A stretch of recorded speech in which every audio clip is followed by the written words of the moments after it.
riding after losing your riding partner? Let's talk about that. Let's get cracking.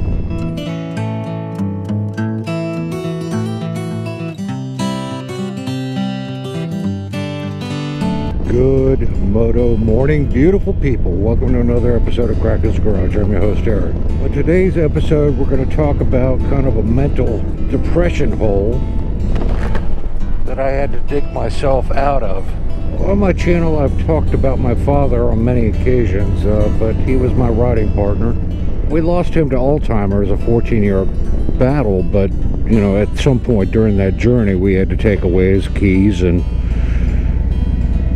kept his motorcycles in his garage, so he kind of mentally knew they were there. But different story for a different day. But where I'm going with this discussion is, for those of us that have been riding, it can be a short time or a long time. Somebody, a buddy, your wife, your best friend, your spouse, significant other, whatever, they may be riding pillion with you or tandem with you on another bike of some type, and after you've taken so many epic journeys with them, and an epic journey could be for a cup of coffee, where you took some fabulous roads to get to it, and then you sit down with that cup of coffee and you discuss what an amazing adventure that was at that very moment. And when you've done that 100 times with somebody, you develop a bond that's unusual. When that bond gets broken, somebody moves away, somebody dies, passes away, takes a hit physically, and they're not allowed, they can't ride with you anymore, it changes your dynamics of who you are as a rider.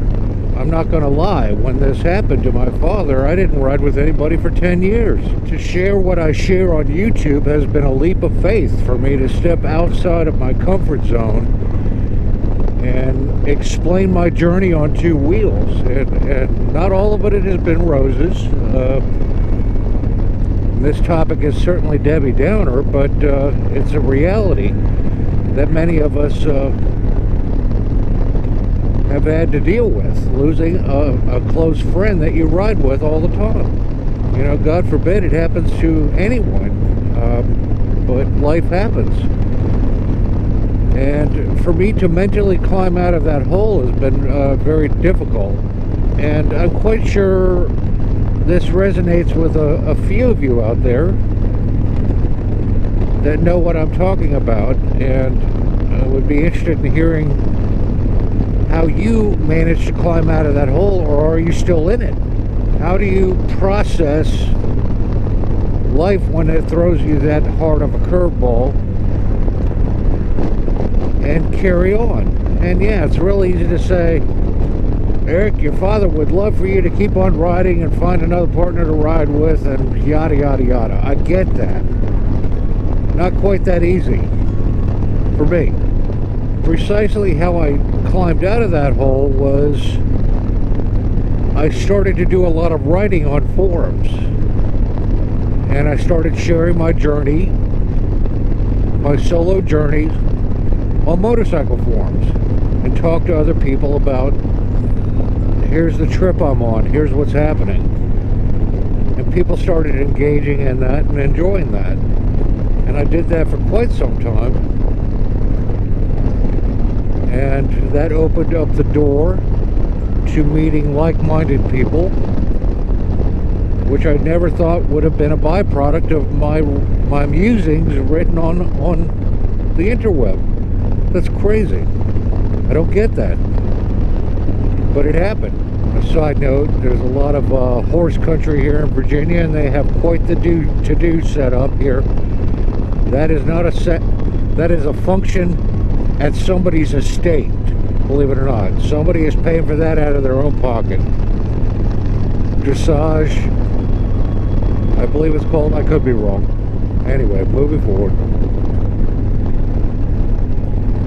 So maybe I'm just a weaker individual that it took me so long to climb out of this mental hole, but when I did, and I met up with a couple of these friends, and I realized how much of life I am missing, because I'm funneling my life down to a solo performance act all the time, and you miss out on the camaraderie. And to a certain extent, that has happened in my journey on YouTube, and I've met so many wonderful people. Hell, they come stay at my home. I can't do that for everybody. I can't be an Airbnb for, you know, all the YouTube, but then you have to vet out the people that are sketchy or, you know, whatever. I get all that, but I'm happy to help them out on their journey and save them $150 for a hotel and fast food in the hotel room and starting their day off on the next day, and you know, provide them a hot meal and a good bed, something tasty to drink, and good conversation, and help them on their journey. That's just who I am to the very core.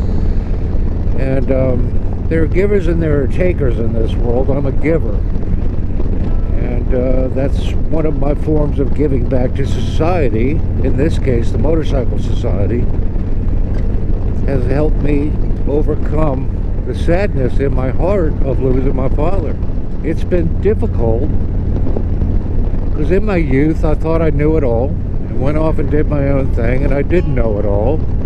And now those windows and doors have shut in life, and I can't go back. I'd be interested in hearing somebody else talk about this in your journey, if you've had as challenges in this area of your life. With that said, there's my ghost dog Bourbon. He's up here to remind me to wrap up this video. If you liked this video, give it a thumbs up. If you didn't, give it a thumbs down.